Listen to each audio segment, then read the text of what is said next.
Yes, nizere ko mumeze neza mwese mudukurikirana umunsi ku wundi hano kuri AMTV show ndetse na Gasabo News 24. Ni iby'agaciro gakomeye cyane kubana namwe umunsi ku wundi, muri abantu bo gushimirwa. Nongera nguha ikaze muri gahunda yacu y'amakuru hano kuri AMTV show ndetse na Gasabo News 24. Nababwiye ko uyu munsi ndabaha update buri mwanya. Ugomba kumenya amakuru y'ibiri kugenda biba hirya no hino muri Kongo. Yes, inkuru nkuzaniye ngira ngo urabona inyuma aho ngaho hariho abasirikare bakuru bakomakomeye.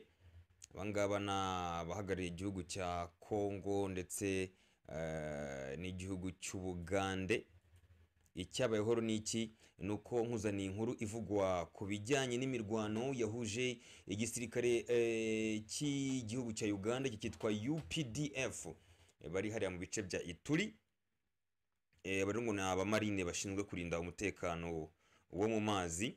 Abarongo ikintu kiriho ni iki? Nuko bakozanyijeho, habayeho ukurasana gukomeye ndetse hanagaragara inkomere nyinshi cyane, hagaragara imirambo abapfuye ku mpande zombi benshi.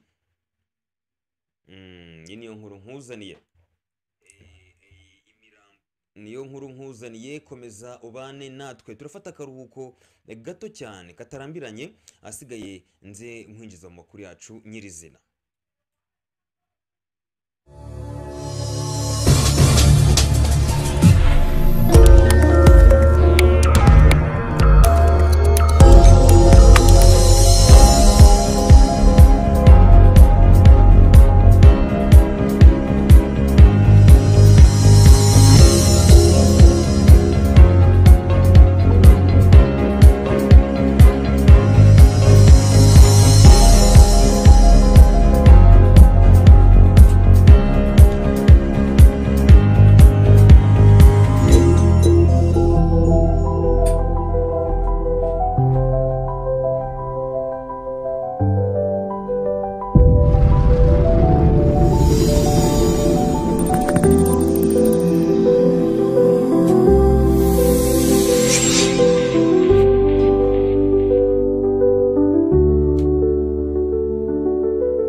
Ndaguha ikaze muri aya makuru yacu ya gatatu muri gahunda yacu y'amakuru yo kuri uyu munsi. Ni inkuru yacu ya gatatu yo kuri uyu munsi, aho n'ubundi tutari bujye kure yaho dusanzwe twibera, y'amakuru dusanzwe tubagezaho kenshi cyane.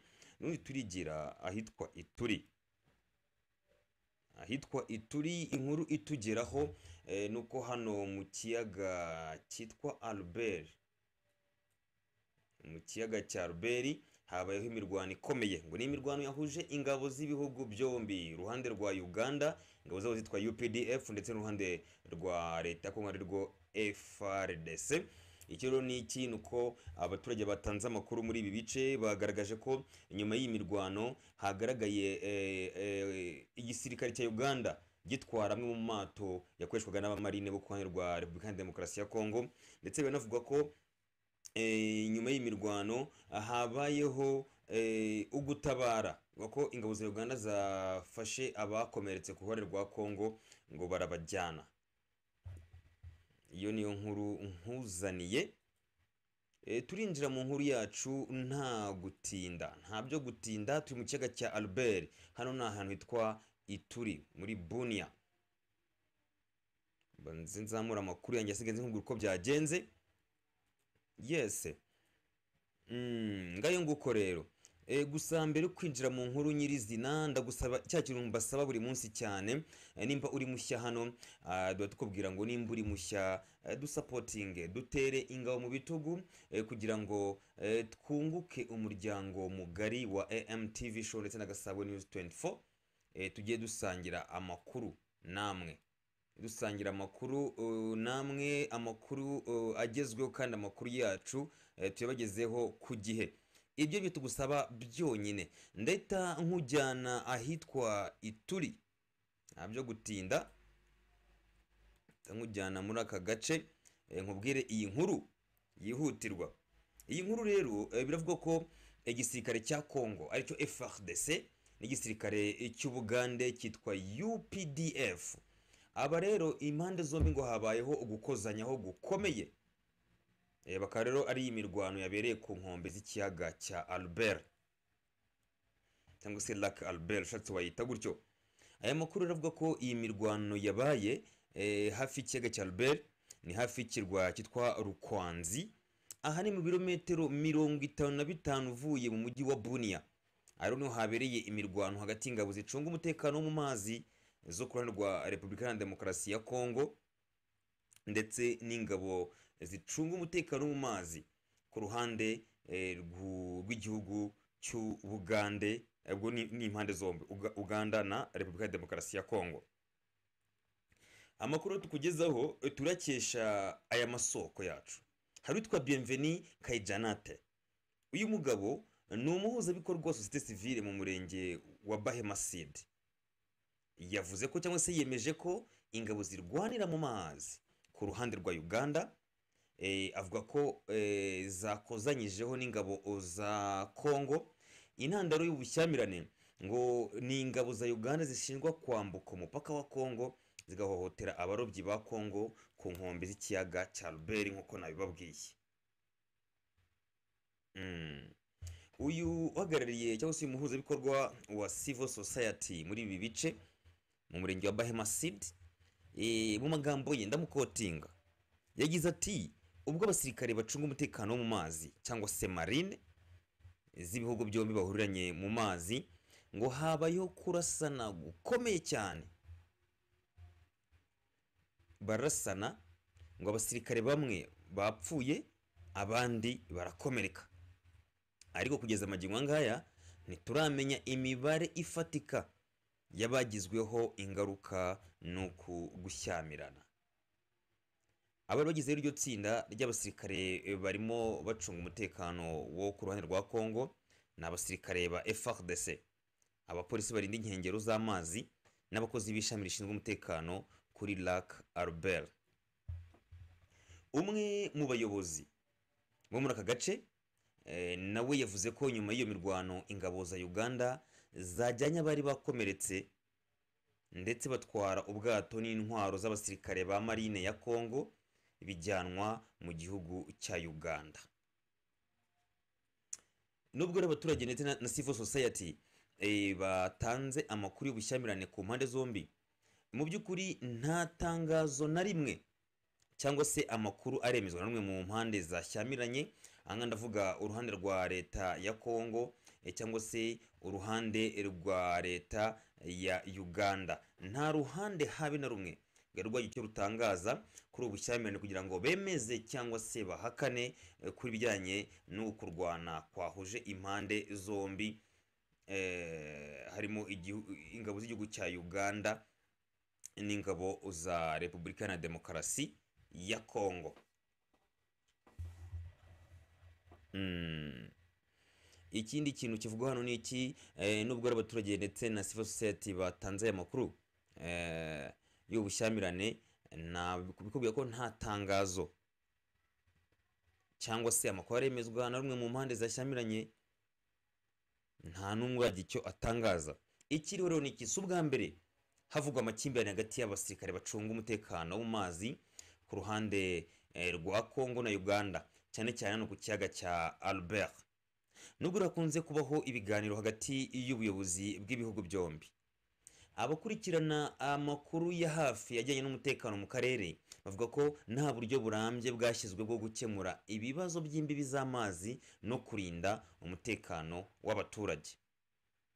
Nta buryo burambye bwashyizweho bwo gukemura ikibazo cy'imbibi z'amazi no kurinda umutekano w'abaturage. Birakwiye nabyo akenshi usanga bituma impande zombi zicunga umutekano mu mazi hari ubwo uruhande rumwe rwisanga cyangwa se rwiretruva rwarenze imbibi rugomba kugenzuriramo uwo mutekano, bigatuma rero urundi ruhande ruhita rufungura imitutu y'imbunda rukabarasaho.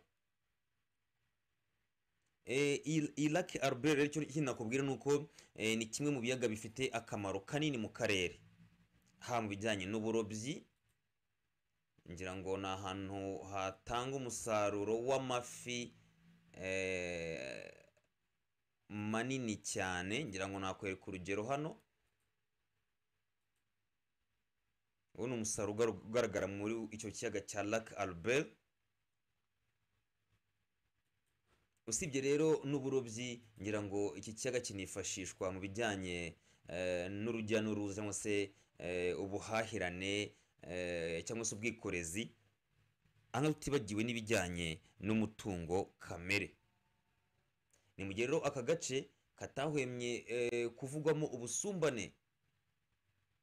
usibye ubusumbane, harimo no guhohotera abarobyi bakora cyangwa se bakora umwuga wo kuroba muri ibi bice cyangwa se muri iki kiyaga. ni kenshi cyane bagaragaza ko hari ubwo bahohoterwa n'ibikorwa bya gisirikare bidakurikije amategeko, byongera ubushyamirane hagati y'impande zombi. iki nakubwira rero nuko iyi Lac Albert iri mu ntara ya Ituri, hano muri Repubulika ya Demokarasi ya Kongo. ni ibirometero 55 uvuye mu majyepfo ya Bunia muri Ituri, aho aya makuru avuga ko ingabo za Uganda zirwana mu mazi, ubwo ngo bari mu bikorwa by'irondo cyangwa se byo kugenzura umutekano muri iki kiyaga, bagize gutya bakisanga bakuzanyijeho ibintu rero byanavuyemo impfu z'abasirikare batandukanye ku mpande zombi ndetse abandi bakomerekera muri iyi mirwano. reka inkuru tuyicumbikirize hano, asigaye dukora isenguzi butarambiranye tunasoza iyi nkuru. ikiroro ni iki? si ubwa mbere muri ikiyaga cya Albert havuzwe inkuru nk'izi ngizi.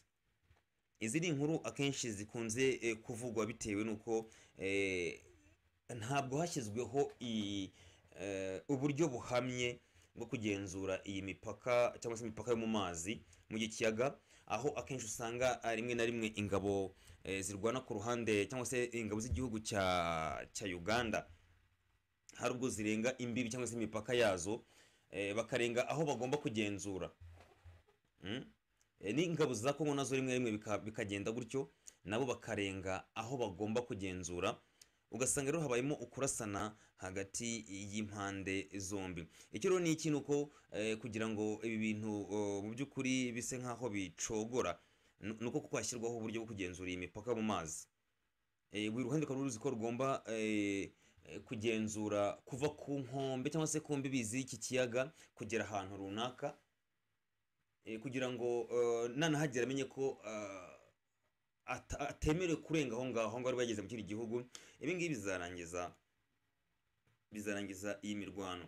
ariko dusubiye muri Kongo naho ingabo za Uganda ziri mu bice bya Ituri, dore ko hari n'ingabo ngo zagiye kurwanya umutwe wa ADF NALU, usanga akenshi cyane zishyamirana n'ingabo za leta ya Kongo. sinzi impamvu ariko akenshi havugwa amakimbirane hagati y'izi ngabo zose. bigakubita rero n'amakimbirane yandi aheruka kuzanwa namwe mu bagaba b'ingabo b'ibihugu byombi, harimo General Kainerugaba Muhoozi wa Uganda, uyu n'umugaba mukuru w'ingabo za Uganda, uherutse kwibasira umuyobozi wungirije w'ingabo cyangwa se umugaba mukuru wungirije w'ingabo za Kongo, harimo na guverineri w'intara ya Ituri, aho mu by'ukuri Kainerugaba yashinjaga uyu guverineri w'intara ya Ituri twa Lieutenant General Jacques, amushinja ko mu by'ukuri ari we nyiri umutwe witwa Codeco.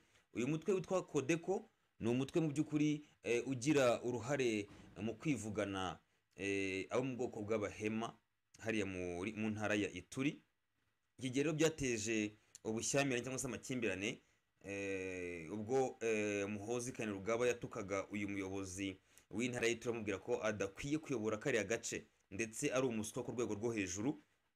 rero bituma habaho amakimbirane no guterana amagambo, ndetse ubutegetsi bw'igisirikare cya Kongo bwihanangiriza uyu mujenerali wa Uganda, ababwira ko nakomeza ibikorwa byo gutera ubwoba bamwe mu bayobozi b'igisirikare cya Kongo bazamufatira imyanzuro.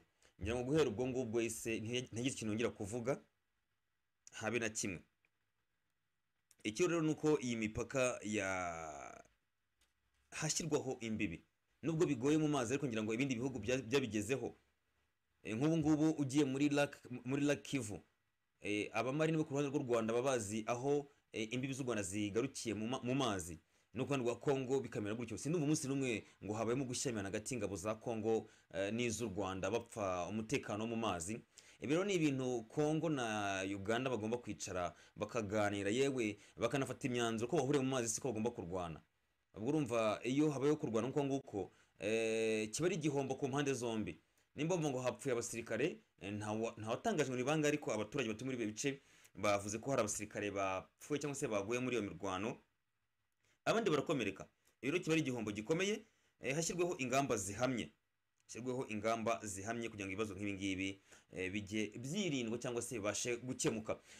Reka ngushimire cyane wowe warubanye natwe muri gahunda y'amakuru.